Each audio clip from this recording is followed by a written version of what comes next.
Imagine uma fila interminável de dracars recortando a névoa do amanhecer, velas inchadas pelo vento, escudos alinhados nas amuradas como dentes reluzentes. Agora imagine essa frota, poder naval, homens experientes, confiança forjada em muitos saques, entrando devagar num fiorde tão estreito que as paredes de pedra parecem fechar a respiração do mar. Foi nessa garganta líquida, entre rochas que devoram o som, que uma força viking, convencida de sua invencibilidade, encontrou uma armadilha que transformou poder em humilhação. Entre fiordes e sangue, a batalha que fez os vikings se curvar. A história começa com pressa e expectativa. Notícias chegaram à expedição de que um porto aliado, um ancoradouro estratégico, estava cercado por inimigos locais. Recuperar aquele ponto significava manter rotas de saque e preservar prestígio político do líder. O comandante da frota, confiante em sua superioridade numérica e em barcos velozes, escolheu a rota mais direta, seguir pelo fiorde que cortava a costa, economizando tempo e expondo menos a frota aos perigos de mar aberto.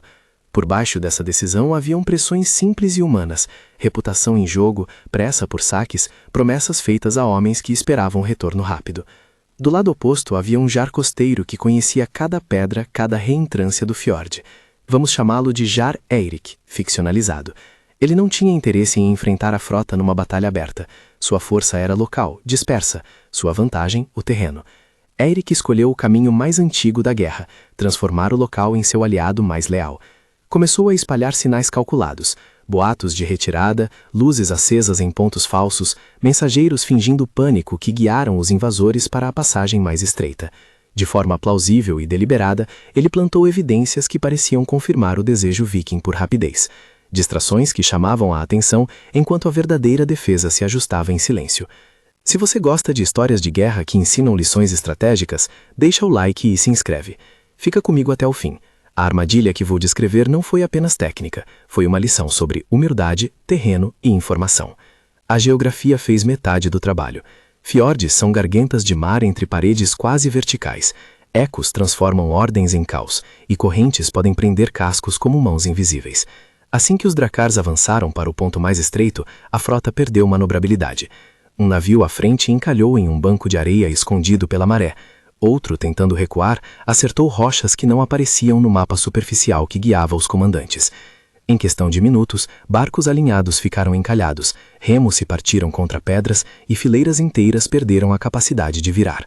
Nas laterais, homens que pareciam tão seguros no alto dos escudos passaram a ouvir o aço de armas batendo contra a pedra, o som abafado de correntes sendo lançadas, o grito breve de ordens que se perdiam numa garganta estreita. Mas não foi só a geografia. A defesa local, sob o comando de Eirik, tinha preparado obstáculos que tornavam uma retirada impossível. Troncos pesados, boias de pedra, kites de madeira e redes escondidas na água, equipamentos improvisados para prender cascos, foram posicionados em estreitos controlados. Em terra, vigias em saliências altas dominavam linhas de fogo e visibilidade. A oposição não buscou confronto frontal, deixou que o próprio fiorde transformasse a frota em um alvo estacionário e sem opções. A tática era simples em sua crueldade estratégica: retirar as saídas. A mudança psicológica entre os invasores foi tão rápida quanto terrível. A confiança deu lugar à apreensão à pressa, a pressa ao pânico. Quando um mensageiro retornou com relatos de bloqueio nas saídas, o comandante viking foi confrontado com escolhas débeis. Atacar sua própria retaguarda para abrir espaço e arriscar navios, ou render-se com a esperança de poupar vidas. A multidão de marinheiros, expostos no convés, sentiu o peso do silêncio entre as paredes do fiorde. Não o silêncio de paz, mas o silêncio de uma boca que se fecha antes de engolir. O cerco naval foi meticuloso. Atiradores posicionados nas saliências dominavam os convés. Lanças e arcos eram utilizados para sufocar tentativas de conserto nos cascos. Pequenas embarcações locais, conhecedoras das correntes, cortavam qualquer tentativa de remar em massa. Aquele que tenta girar um dracar num espaço estreito precisa de espaço suficiente para trabalhar com remo e popa. Ali não havia espaço. Os líderes vikings perceberam, tarde demais, que tinham trocado o terreno aberto por uma prisão natural. Quando a decisão de render-se foi tomada, não aconteceu por bravata nem por aniquilamento total. Ocorreu por cálculo. Manter vidas valia mais do que manter a honra intacta. Mas a vitória local precisava de um símbolo. A humilhação imposta aos vencidos tinha que ser pública, clara e irreversível. Em vez do julgo ou do escárnio romano, a tradição nórdica oferecia outros gestos: a perda de estandartes, a entrega das proas dos navios, o ato de atravessar um símbolo erguido pelos vencedores. O que se seguiu é em parte reconstrução plausível, uma cena que respeita a lógica cultural sem assumir-se documentada.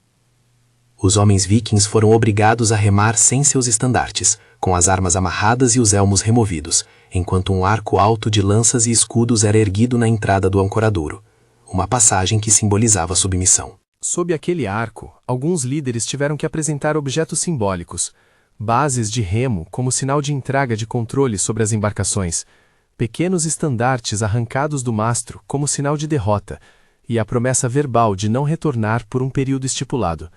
Alguns foram obrigados a descer e andar entre a multidão local, ajoelhando-se ou inclinando a cabeça, gestos que em sociedades de honra pesam tanto quanto perdas materiais.